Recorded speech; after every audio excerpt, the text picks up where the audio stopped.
لبيك اللهم لبيك لبيك لا شريك لك لبيك إن الحمد والنعمة لك والملك لا شريك لك.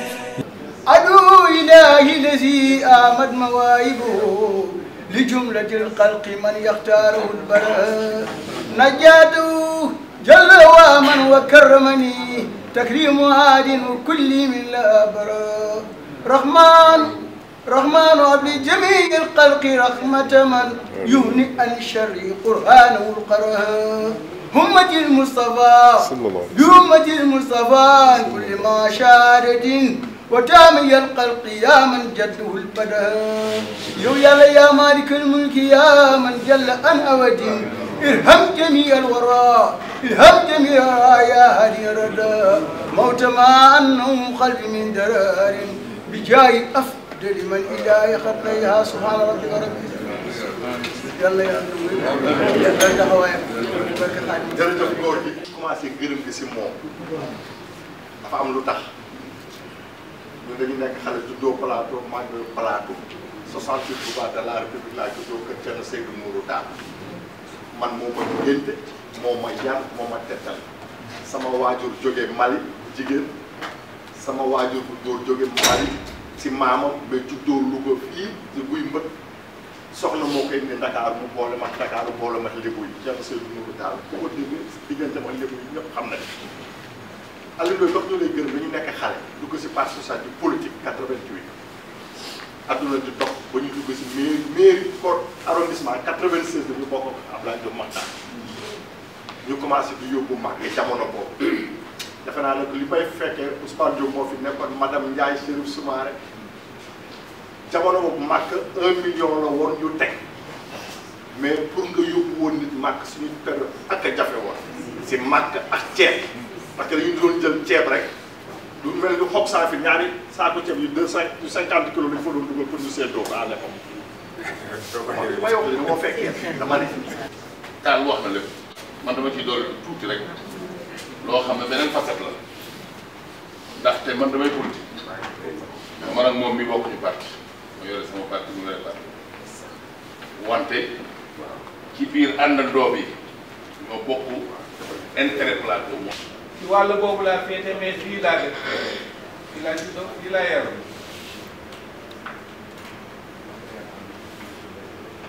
xool sedd na mu wax lu bari mais damay sant rek da collaborateur yi man Diop ki ñu war a yóbbu ñaari mbégte laa am mooy suma xel dafa dal way jege ñaale yi li ñu wax ci suma mag loolu laa njëkk a bég ndax ñun jege nañ ay politiciens mais li ma dégg tey ci njiitu gox li mu jiite dafa rëy lool ci dalal suma xel mooy wa aatal maala ala hubbihi zawil qurba mooy booy joxe mu nga joxe ki la gën a jege wa ma tuqaddimu li anfusikum min xayrin tajidu inda allah yàlla nee na boo joxee ba noppi ci ki la gën a jege soo mayee te man rek ma tax boo dee di ko fekk ci man mais bala ngaa dee dinaa la ko wal mooy li nga bëgg ak fi nga ko bëggee dinaa la ko fa jox naa la teral lu mel nii bokk na ci beneen bi dégg na nag moom mii wax dëgg bu baax mu wax man ci njaal benn wax bi ndax bu ñu may yónni waxuñu ma lii nga fay fekk dañoo boo demee ni nga déglu mais ma déggee dégloo dégg naa moom nag ci njaal benn wax nee na moom xam na ni màkk nekk dañuy yàlla dafay woote moom ci wax na nee na am na ko xam dinañ ko recensé bu war a dem ñu dem ba si ak moom gàllankoor kon moom dégg na ba li muy def soo comprendre nga xam ne dégg na xadis ba wax nañ ko xadis mu ne ma xam ne yow la yàlla woo waaye man ñu nekk leen ma dem na ko wax dëgg yàlla waaye nag bala ngaa décidé pour dem jëlal billet bi nga jox ko sa borom kër bu nangoo pour dem yow nga xaaral lan ma waxoon ma def kooku ne moom parewul pour dem ah kon nag maa fi sës ma daal di waaj ñu del soir ay ati ak topp na ba mu fekk dernier jour yi nga xam ne moom la dund ak man ci kaw suuf dafa jékki rek benn bés daal di may xool fixe ne ma aw yaa ni moo dig ma ajali de man billaahi yaay dinaa la rek diggante bi nag situation yi changé na ñu toog ba njaboot wax of ñaay def ne ku laa laax di jaay da ngay tal loo laax lekk kon billet bii c'était pas évident man du ma natif du plateau de je ne suis pas natif du plateau affectation moom fi indi ñu bëri si la ñu waaye nag am naa fi yaay Ndeye Aïcha Niang mooy sama yaay fii ci plage soo fàttale ko am na benn bés ngeen ñëw fa délégation ñëw di ziar si ba mu waree wax azul njëriñ bi toog moo ko juble waaye man mii la jukkaat bu dee yaa ngi koy fay keroog ba ma waxee bay jël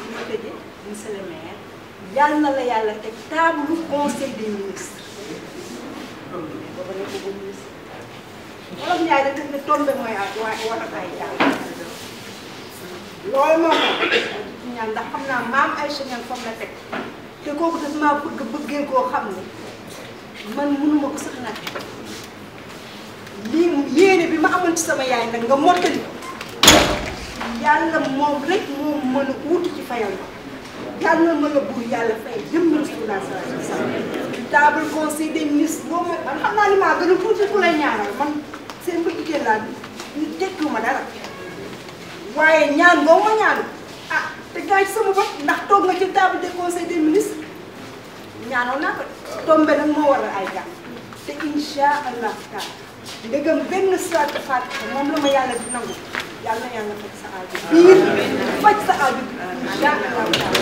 kii xam na sama pas-pas sama réew doon na yàlla gis démb rek maa ngi ne ñëpp man xam 60 ans ma dara ñu dina màkk rek tey woo ma tey nga yóbbu ma màkk bàyyi naa la ak yàlla mënuma la fay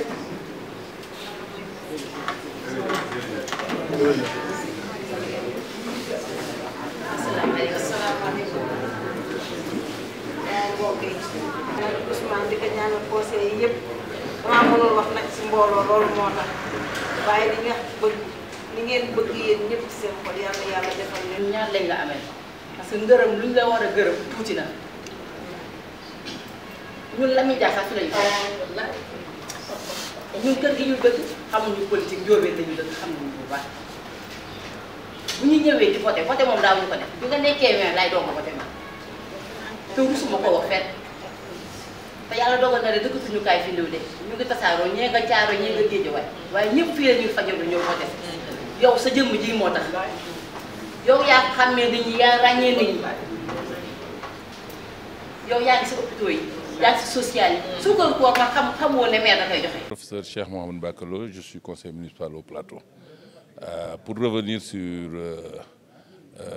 cet événement qui nous réunit aujourd'hui, effectivement, le maire a sélectionné des personnes pour la Mecque. Mais j'en profite pour dire que moi-même, je suis membre du conseil municipal. Et je suis de parti qui n'est pas le même parti que je suis de AJ/PADS authentique et M. le maire est du Parti socialiste. Et je pense que j'ai été 2 fois d'ailleurs candidat maire, une fois contre lui. Mais aujourd'hui, nous nous sommes retrouvés au niveau de Benno Bokk Yakaar. Et depuis lors, nous travaillons main dans la main. Concerne surtout cette sélection pour ceux qui doivent aller à la Mecque, je dis que c'est un maire quand même qui, depuis que je travaille avec lui, est ouvert. Et on parle de tout. Et lorsqu'il y a des décisions à prendre quand même, il nous consulte en tant qu'allié. C'est à lui de prendre ses décisions. Mais il nous consulte en tant qu'allié et nous lui donner aussi notre position par rapport à ce qu'il veut faire.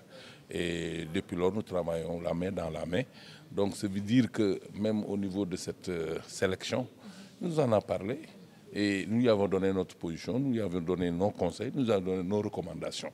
Et il a pris des décisions et nous pensons que c'est de très bonnes décisions parce que c'est très inclusif. Il y a des gens de l'opposition, il y a des personnes qui ne font pas de la politique. Il y a bien sûr des gens qui sont en politique, peut-être de son côté ou de mon côté, ou de l'autre côté des autres alliés. Voilà, et nous le remercions pour cela. parce que c'est la politique, c'est vrai. Nous sommes ensemble, c'est vrai. Mais ils pouvaient prendre des décisions sans nous consulter. Peut-être qu'en ce moment, il y aurait des oppositions, mais qui ne serviront pas aux populations de Dakar Plateau, aux populations que nous devons gérer et les mettre dans de très bonnes conditions. Mais il peut l'être. En tout cas, j'ai travaillé avec lui. Je sais que c'est quelqu'un qui peut valablement diriger le PS, très honnêtement. Mais je ne suis pas de ce parti. Je ne peux pas dire des choses, mais je sais que c'est quelqu'un qui peut diriger tout parti. Hein. Il a la carrure, il a les compétences et c'est un leader quand même. Et je pense que le fait de réunir toutes ces qualités peut le conduire à conduire n'importe quel parti, à être le secrétaire général de n'importe quel parti. Nous le lui souhaitons parce que nous sommes dans la même commune. Nous avons l'habitude de travailler ensemble et nous lui souhaitons en tout cas cela si par hasard ça devait arriver. Et ce sera une grande joie pour le plateau. Mais bien sûr, ce sera une grande joie pour le plateau d'avoir quelqu'un qui dirige un grand parti, parce que le Parti socialiste est un grand parti, nous l'avons combattu. Nous sommes dans Andedjeuf. Depuis 1981, nous sommes sur le terrain politique avec le Parti socialiste. Nous connaissons le Parti socialiste, nous connaissons son organisation, nous connaissons son fonctionnement et nous savons que c'est un grand parti. Voilà. Au niveau des choix, on essaie de tout faire pour assurer des équilibres entre les quartiers, les équilibres également entre les dames, les hommes, mais également les mérites dans les différents quartiers, ceux qui aujourd'hui représentent vraiment des personnes ressources dans ces différents quartiers, mais également le côté de l'indigence, c'est-à-dire on choisit, si vous remarquez bien, des gens qui ne peuvent pas généralement s'amener eux-mêmes. Puisque c'est des piliers importants dans nos différentes religions, le pèlerinage, la commune vient également dans cet apport-là, de ce point de vue-là. Et ça se passe tout au long de l'année, ce n'est pas quelque chose que nous faisons au bout d'une réunion, c'est des sorties que nous faisons auprès des populations, on note, on comprend. Parfois, voilà, c'est des équilibres qu'il faut assurer dans un quartier, même parfois dans des organisations. Nous notons, et c'est des discussions avec les uns et les autres, les conseillers, parfois les salariés, sans qu'ils ne sachent de quoi il s'agit, parce que quand on sait, parfois il y a le côté un peu partisan. Donc pour gommer cela, les gens généralement ne savent pas vraiment quel est l'objectif final. Et tout au long, et à la fin, quand on doit faire ses choix, sauf s'il y a des indisponibilités de dernier moment qui nous amènent à changer, souvent, c'est déjà fait bien d'avance. Donc, on assure ces équilibres-là pour que tout le monde s'y retrouve, les hommes, les femmes, les différents quartiers. Et c'est ainsi qu'on fait. On a plus de difficultés d'ailleurs avec ceux que nous amenons à Rome, parce que souvent, voilà, c'est je dirais une population un peu plus discrète. Et donc, c'est un peu plus compliqué, parce que nous tenons à ce que ça aille à nos populations du plateau, donc dans nos quartiers. Et vous savez que souvent l'église est organisée autrement, c'est en paroisse, etc. Voilà. Donc voilà comment se font les choix. Vraiment, c'est des trucs d'équité, assurer l'équité. Autant que possible, faire en sorte que les différentes couches s'y retrouvent, ceux qui ne peuvent pas le faire pour eux-mêmes, que la commune vient en appoint. Voilà. Et quel est votre sentiment en voyant toutes ces personnes hyper contentes? Mais parce que content que Dieu nous permette, nous en tant que commune, progressivement de faire ça. C'est du travail à la base, hein, parce qu'il faut les moyens. Il faut d'abord avoir assuré l'essentiel de nos missions, avant de faire, je dirais, ce côté social qui n'est pas obligatoire, qui n'est pas indispensable, si pour la foi des gens, parce que ça participe à l'équilibre de nos populations. Quand quelqu'un arrive en tout cas à être bien par rapport à sa foi, ça fait partie de cet équilibre. Et nous avons cette mission aujourd'hui quand même de tout faire pour avoir des populations bien formées, que l'enseignement marche, des personnes bien soignées, des personnes qui progressivement retrouvent leur cadre de vie, etc. Mais également des personnes aujourd'hui qui, une fois qu'elles sont à l'aise vis-à-vis des obligations de leur culte, sont des citoyens, je dirais, plus engagés et beaucoup plus utiles à la société. Merci à vous.